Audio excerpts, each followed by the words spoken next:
नमस्कार, हमारे छत्तीसगढ़ के इस खास पेशकश में आपका स्वागत है। मैं हूं आपके साथ अनाज शर्मा। शुरुआत करेंगे खबरों की। विधानसभा निर्वाचन के तहत 3 दिसंबर को मतगणना कोनी स्थित शासकीय इंजीनियरिंग कॉलेज में सवेरे 8 बजे से शुरू होगी। वहीं डाक मतपत्र और ईटीबीवीएस की गणना भी इसी स्थल पर सवेरे 8 बजे के पहले ही की जाएगी। निर्वाचन आयोग के निर्देशानुसार जिला प्रशासन की तरफ से मतगणना की तैयारी जोरों शोरों से चल रही है। इसी कड़ी में कलेक्टर और जिला निर्वाचन अधिकारी अवनीश शरण ने मतगणना स्थल का बारीकी से निरीक्षण किया और मतगणना टेबल व्यवस्था, सुरक्षा व्यवस्था, मीडिया सेंटर, बैठक व्यवस्था के साथ मतगणना स्थल की संपूर्ण व्यवस्थाओं के बारे में अधिकारियों को जरूरी दिशा निर्देश देने के साथ निष्पक्षता के साथ मतगणना सुनिश्चित कराने को कहा। इस मौके पर मौजूद पुलिस अधिकारियों से इन्होंने मतगणना के लिए सुरक्षा इंतजामों की जानकारी ली। वहीं पुलिस अधिकारियों ने कलेक्टर को त्रिस्तरीय सुरक्षा व्यवस्था की पूरी जानकारी दी और साथ ही सुरक्षा के कड़े इंतजाम से कलेक्टर को अवगत कराया। उन्होंने सीसीटीवी निगरानी दल से भी चर्चा की।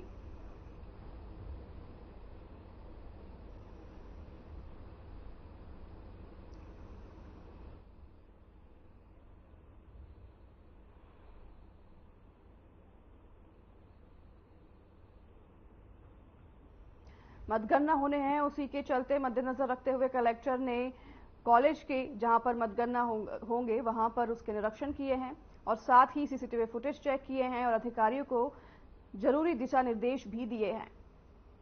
आपको बता दें कि मतगणना जो है सुबह 8 बजे से शुरू हो जाएगी, जिसको लेकर निरीक्षण किया गया है, जायजा लिया गया है और कलेक्टर ने सभी अधिकारियों से मिलकर बातचीत की और उन्हें दिशा निर्देश दिए और सही तरीके से इंतजाम करने के भी निर्देश दिए गए हैं।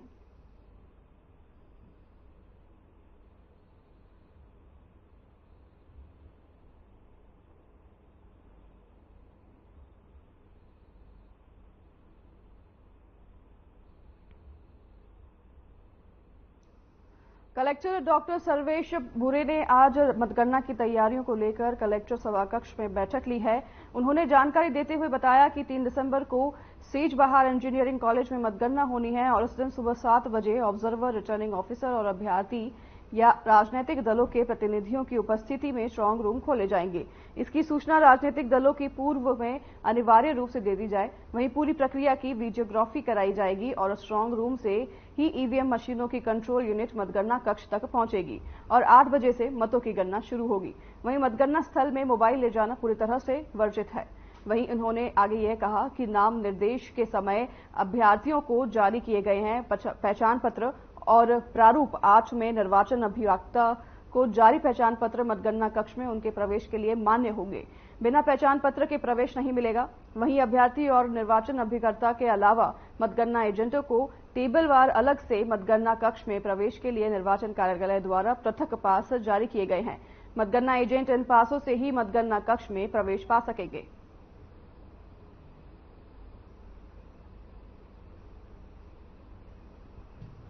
आपको बता दें कि 3 तारीख को मतगणना होनी है, उसी के चलते पूरे प्रदेश में तैयारियां की जा रही हैं, जिसके चलते कलेक्टर जो है लगातार निरीक्षण कर रहे हैं, चीजों का जायजा ले रहे हैं, दिशा निर्देश दे रहे हैं, जिसके बारे में जानकारी देते हुए उन्होंने मीडिया कर्मियों से भी बातचीत की। उन्होंने बताया कि सुबह 7 बजे से स्ट्रांग रूम खोले जाएंगे और पूरे इंतजाम किए गए हैं, तैयारी की गई है। स्ट्रांग रूम में ईवीएम मशीनों में जो है मतगणना जब शुरू होगा 7 बजे, उसको लेकर पूरी तैयारी की गई है पहले से और जो भी अधिकारी मतगणना और स्ट्रांग रूम में आएंगे मतगणना करने, उनके जो है पहचान पत्र बनाए गए हैं, जिनके बिना उनकी जो एंट्री है वो वर्जित होगी। साथ ही यह भी जानकारी दी कि किसी को भी अंदर स्ट्रांग रूम में मोबाइल लाना वर्जित होगा, कोई भी अंदर मोबाइल लेकर नहीं जा सकेगा।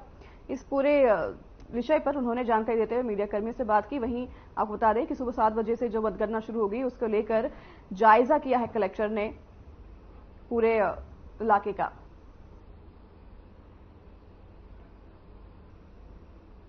विधानसभा चुनाव के लिए 3 दिसंबर को आयोजित मतगणना कार्य में ड्यूटी के लिए रेंडमाइजेशन के पूरे जरिए अधिकारी कर्मचारियों का चयन किया गया है।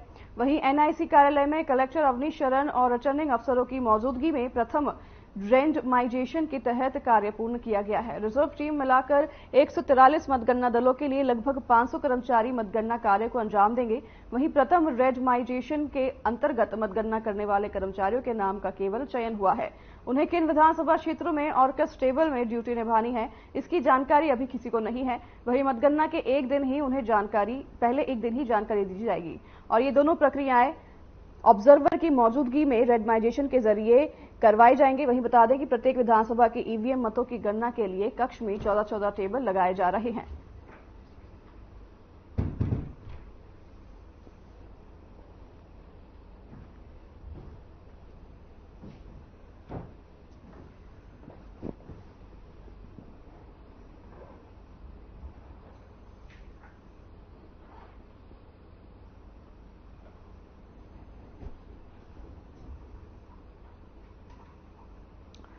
एनसीबी में कार और 2 बाइक की जबरदस्त भिड़ंत हो गई है। आपको बता दें कि हादसे में 2 अलग अलग बाइक सवार 3 लोगों की मौत हुई थी। मृतकों में 2 युवक और 1 युवती शामिल थी। वहीं सीसीटीवी फुटेज के आधार पर पुलिस मामले की जांच करेगी। बताया जा रहा है कि कार ड्राइवर नशे में धुत था, जिस वजह से ये सड़क दुर्घटना हुई।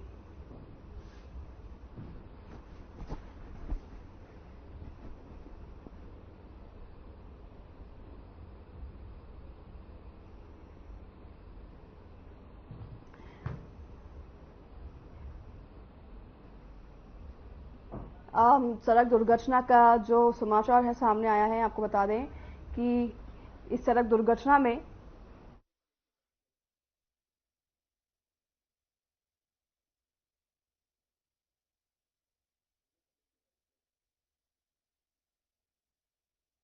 हादसे में 3 लोग जो हैं इसका शिकार हुए हैं। आप स्क्रीन पर देख सकते हैं सीसीटीवी फुटेज जो है सामने आया है, जिसमें एक कार और 2 बाइक सवार जो हैं भिड़ जाते हैं और बुरी तरह से ये क्षतिग्रस्त हो गए हैं कार और बाइक। और आप जिस तरह से आप स्क्रीन पर देख रहे हैं, बहुत ही दुखद ये सड़क दुर्घटना है, जिसमें 2 बाइक और 1 कार में भिड़ंत हो जाती है। और आपको बता दें कि हादसे में 3 लोगों की मौत हो गई है।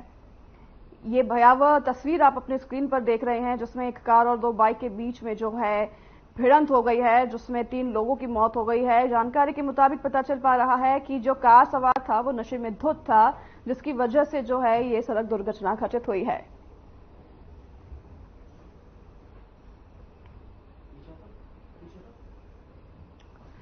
झीरम घाटी में नक्सली हमले की जांच अब छत्तीसगढ़ पुलिस करेगी। मामले में सुप्रीम कोर्ट में सुनवाई होगी, वहीं जिसमें एनआईए की अपील को कोर्ट में खारिज कर दिया है। आपको बता दें कि 25 मई 2013 को नक्सलियों ने घटना को अंजाम दिया था, जिसमें 30 से ज्यादा नेता शहीद हो गए थे।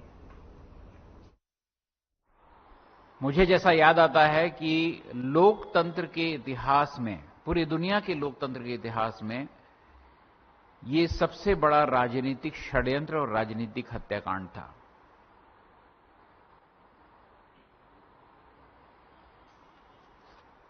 इस हत्याकांड की जांच जो है वो एनआईए को सौंपी गई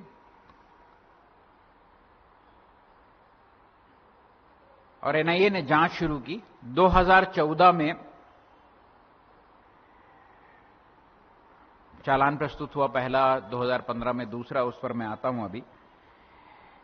तो एनआईए ने जो जांच की, उसमें जांच में बाद में पता चला कि इस जांच में हत्याकांड का षड्यंत्र वाला हिस्सा तो शामिल ही नहीं है। एनआईए की जांच में वो शामिल ही नहीं था कि हत्याकांड का षड्यंत्र किसने रचा। आज फिर ये हुआ कि जब ये दोनों चालान आ गए, उसके बाद कांग्रेस पार्टी की ओर से बाद में जब हमारी सरकार बन गई कांग्रेस पार्टी की, तो एक एफआईआर हुआ 2020 में। उस एफआईआर के आधार पर हमने जांच शुरू की, छत्तीसगढ़ पुलिस ने जांच शुरू की। तो एनआईए सबसे पहले ट्रायल कोर्ट में पहुंच गई कि इस एफआईआर को निरस्त किया जाए। एनआईए चूंकि जांच एजेंसी थी और उसने जांच कर ली है, इसलिए और किसी जांच की जरूरत नहीं है। ट्रायल कोर्ट ने पहले स्टे किया, फिर उसको खारिज कर दिया। फिर एनआईए हाईकोर्ट पहुंची, वहां भी स्टे हुआ, फिर उसके बाद वो भी याचिका खारिज हो गई। आज सुप्रीम कोर्ट ने हाई कोर्ट के फैसले को बरकरार रखा है। इस तरह से एनआईए की याचिका खारिज हो गई है। तो इस फैसले से यह तय हो गया है कि अब छत्तीसगढ़ पुलिस 2020 में जो एफआईआर दर्ज की गई है उसके आधार पर झीरम कांड के या झीरम हत्याकांड के आपराधिक षड्यंत्र की जांच कर पाएगी। तो कांग्रेस पार्टी की ओर से हम सुप्रीम कोर्ट के इस फैसले का स्वागत करते हैं और हम उम्मीद करते हैं कि आने वाले दिनों में छत्तीसगढ़ पुलिस इस आपराधिक षड्यंत्र की जांच करेगी और उन चेहरों से नकाब हटाएगी जो इस षड्यंत्र में शामिल थी। तो सवाल यह है कि केंद्र की भाजपा सरकार किसको बचाने की कोशिश कर रही है? एनआईए तो उन्हीं के अधीन है। किसको बचाने की कोशिश कर रही है? क्यों षड्यंत्र की जांच नहीं होने देना चाहते? और केंद्र की भाजपा सरकार के अलावा राज्य की जो सरकार, जो बीजेपी की सरकार थी, उसने जो किए उस पर भी मैं आपको एक एक करके कुछ बिंदु बताना चाहता हूं। 2014 में एनआईए ने पहला चालान प्रस्तुत किया और 2015 में दूसरा चालान प्रस्तुत किया। इन दोनों चालान में नक्सली संगठन के जो प्रमुख नेता हैं गणपति और रमन्ना, तीसरा नाम भी था गुड़सा उसेंडी, तो गणपति और वो रमन्ना का नाम जो है उस दोनों चालान में नहीं है। दिलचस्प बात यह है कि इस चालान से पहले एनआईए जो भी कार्रवाई कर रही थी उसमें गणपति और रमन्ना के नाम का जिक्र बार बार आया, उनकी संपत्ति कुर्क करने की भी बात की गई। लेकिन जब चालान प्रस्तुत किया गया तो कहा कि ये दंडकारण कमेटी ने ये षड्यंत्र रचा है, तो शीर्ष नेताओं का नाम इसमें नहीं होना चाहिए, नहीं रखा उन्होंने। जो नक्सली संगठन को थोड़ा बहुत समझते हैं, आप पत्रकार होने के नाते समझते ही होंगे कि पॉलिट ब्यूरो से लेकर सेंट्रल कमेटी से होकर मिलिट्री एक्शन कमेटी से होते हुए जोनल कमेटी से होते हुए दंडकारण समिति जो है वो 5वें नंबर की हायरार्की में है, 5वें जगह पर है वो। और इतना बड़ा राजनीतिक षड्यंत्र, जिसको मैंने कहा कि ये लोकतंत्र का सबसे बड़ा राजनीतिक हत्याकांड था, इतना बड़ा राजनीतिक षड्यंत्र दंडकारण समिति जैसी छोटी समिति नहीं कर सकती। लेकिन गणपति और रमन्ना का नाम हटा दिया एनआईए ने। किसके कहने पर हटाया? फिर जब ये हमने देखा तो कांग्रेस पार्टी ने विधानसभा में सवाल उठाया, हंगामा हुआ, बहुत हंगामा हुआ। तो रमन सिंह जी मुख्यमंत्री थे, उन्होंने कहा कि मैं सीबीआई जांच करवाऊंगा, राज्य की सरकार जो है सीबीआई जांच करवाएगी। उसको नोटिफाई कर दिया गया, केंद्र सरकार को पत्र भेज दिया गया। दिसंबर 2016 में भाजपा की छत्तीसगढ़ की भाजपा सरकार ने ये केंद्र को पत्र भेजा, कोई जवाब नहीं, सीबीआई जांच शुरू ही नहीं हो रही है। तो मार्च 2017 में तत्कालीन प्रदेश कांग्रेस कमेटी के जो अध्यक्ष थे भूपेश बघेल जी, उन्होंने एक पत्र लिखा रमन सिंह जी को कि वो सीबीआई जांच का क्या हुआ बता दीजिए एनआईए के, ये झीरम कांड के। उसका कोई जवाब नहीं आया। 2018 में चुनाव हो गए और चुनाव के परिणाम आते तक रमन सिंह जी इस मामले में चुप रहे कि सीबीआई जांच का क्या हुआ। जब हमारी सरकार आई, फाइलें खुली, तब जाकर मुख्यमंत्री जी को और हमारी सरकार को पता चला कि सीबीआई ने तो तभी मना कर दिया था, केंद्र सरकार ने राज्य सरकार को सूचित कर दिया था कि ये मामला सीबीआई जांच के योग्य नहीं है, एनआईए ने जांच कर ली है, वो पर्याप्त है। तो सवाल यह है कि रमन सिंह जी ने मुख्यमंत्री रहते हुए ये बात प्रदेश की जनता से क्यों छिपाई? ये उनकी नैतिक जिम्मेदारी थी। अगर छत्तीसगढ़ में इतना बड़ा हत्याकांड हुआ है, राजनीतिक हत्याकांड हुआ है, तो उनकी नैतिक जिम्मेदारी थी कि उन्होंने सीबीआई जांच की अगर घोषणा की थी और सीबीआई जांच अगर सीबीआई ने मना कर दिया तो उनकी जिम्मेदारी थी कि वो बताते प्रदेश की जनता को, पर उन्होंने नहीं बताया। क्यों नहीं बताया? ये बात आज भी ये प्रश्न आज भी खड़ा हुआ है, ये बात आज भी पूछी जा सकती है और रमन सिंह जी को जवाब देना चाहिए कि ये बात क्यों छुपाई उन्होंने।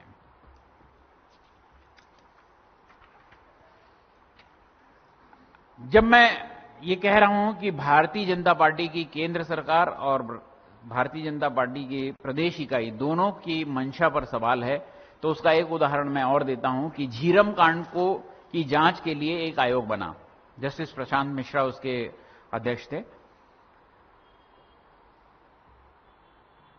उस जांच के लिए जो दायरा बनता है, उस जांच के दायरे में भी आपराधिक षड्यंत्र नहीं था। उसमें कुछ महत्वपूर्ण सवाल छूट जा रहे थे। आयोग का जब गठन होता है, उसके जब टर्म्स ऑफ रेफरेंस बनते हैं, तो आयोग जो है उस दायरे से बाहर नहीं जा सकता। तो सरकार तय करती है कि आयोग इन बिंदुओं पर जांच करेगा और उसमें षड्यंत्र शामिल नहीं था। जब हमारी सरकार बनी, कांग्रेस की सरकार बनी, उसके बाद हमने समझा कि इस आयोग का दायरा बढ़ाना चाहिए, तो उसमें कुछ बिंदु हमने और जोड़े और उस आयोग का कार्यकाल आगे बढ़ाया। तब तक जस्टिस प्रशांत मिश्रा उपलब्ध नहीं थे, तो किसी और की नियुक्ति होनी थी, हुई। अब दिलचस्प बात यह है कि झीरम कांड की जांच होनी है, आयोग का जांच का दायरा बढ़ाया गया है और धर्मलाल कौशिक जो नेता प्रतिपक्ष थे उस समय, वो हाईकोर्ट जाते हैं कि ये आयोग के जांच का दायरा नहीं बढ़ाना चाहिए। अगर आपकी मंशा साफ है, अगर आप समझते हैं कि यहां पर एक नक्सली हमले के नाम पर राजनीतिक हत्याकांड किया गया है, तो आपको ये रोकने का आपको हक नहीं है, आपको अधिकार भी नहीं है। पर भारतीय जनता पार्टी के नेता हाईकोर्ट जाते हैं कि जांच का दायरा नहीं बढ़ाना चाहिए। तो एक सवाल यह भी है कि धर्मलाल कौशिक जी किसके कहने पर कोर्ट गए और वो किसको बचाने की कोशिश कर रहे थे। हम षड्यंत्र की जांच की बात क्यों करते हैं? बहुत सारे मुद्दे हैं, मैं बहुत समय नहीं लूंगा, 2-3 सवाल आपको बताता हूं। 6 और 7 मई 2013 को 35 किलोमीटर की विकास यात्रा निकली। तत्कालीन मुख्यमंत्री डॉक्टर रमन सिंह उस विकास यात्रा का नेतृत्व कर रहे थे। 35 किलोमीटर की बस्तर जिले में यात्रा थी। कुल मिलाकर 1781 सुरक्षाकर्मी तैनात किए गए। Z+ सिक्योरिटी थी रमन सिंह जी को, तो सुरक्षा इतनी मिलनी ही चाहिए थी, बहुत अच्छा था। पर उसके कुछ दिनों बाद, 18-19 दिनों बाद, कांग्रेस पार्टी की परिवर्तन यात्रा निकलती है उसी बस्तर जिले में 45 किलोमीटर की, और उस 45 किलोमीटर की यात्रा के लिए जो सुरक्षाकर्मी तैनात किए गए उनकी संख्या थी 138। तो सवाल यह उठता है कि अच्छा, कांग्रेस की परिवर्तन यात्रा में जो लोग थे उनको भी Z+ सिक्योरिटी थी, उनको भी थी, माननीय नंद कुमार पटेल जी को थी, महेंद्र कर्मा जी को थी, तो कम से कम 2 Z+ सिक्योरिटी वाले वहां थे।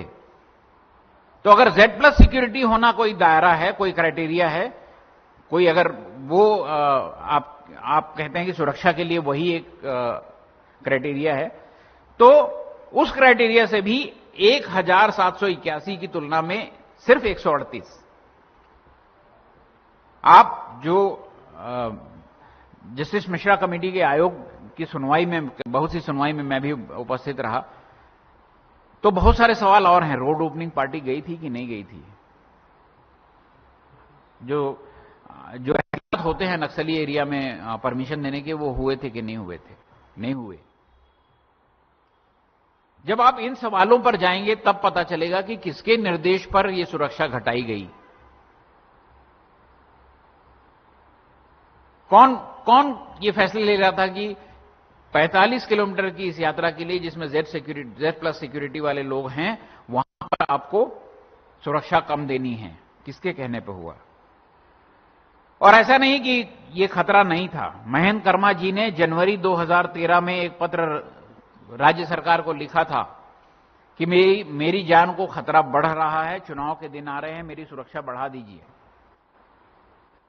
और राज्य सरकार ने उस पर भी कार्रवाई नहीं की। तो यह भी सवाल है कि राज्य सरकार ने मांगने पर भी उनकी सुरक्षा क्यों नहीं बढ़ाई।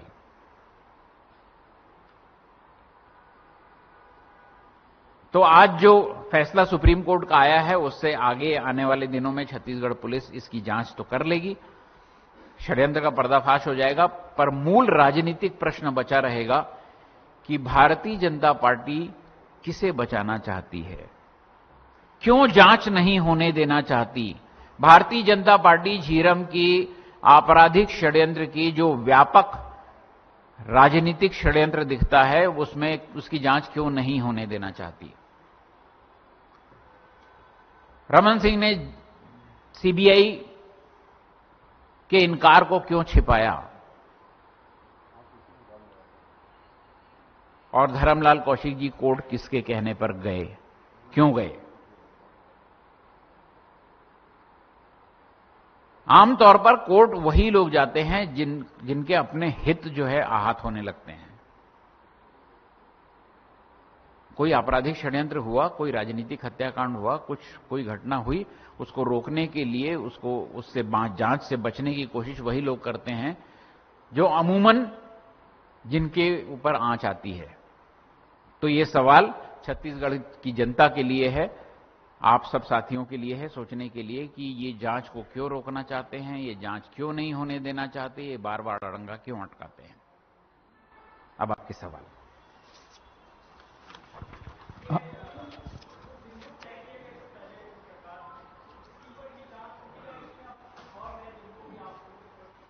ये तो अब छत्तीसगढ़ पुलिस तय करेगी। भाई, एक एफआईआर हुई है, और एफआईआर पर जब छत्तीसगढ़ पुलिस जांच शुरू करेगी तो अपने जांच के मुद्दे तय करेगी वो। इसको कांग्रेस पार्टी तो नहीं बता सकती है।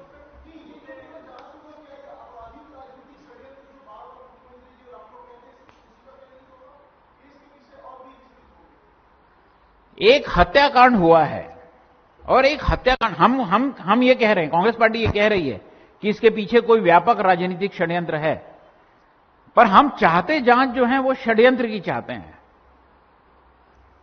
वो षड्यंत्र किसी भी तरह का हो, आपराधिक षड्यंत्र तो था क्योंकि 32 लोगों की जानें गई हैं, तो उस आपराधिक षड्यंत्र की जांच होनी चाहिए।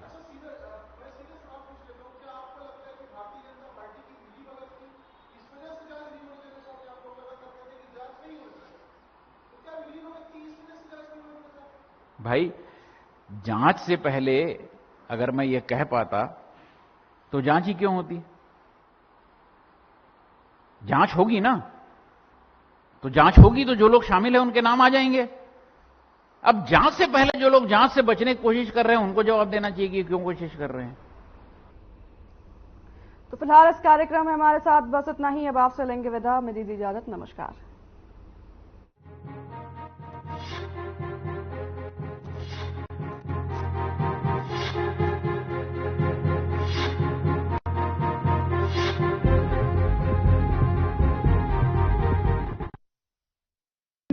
Hey mom! Hey, look, I can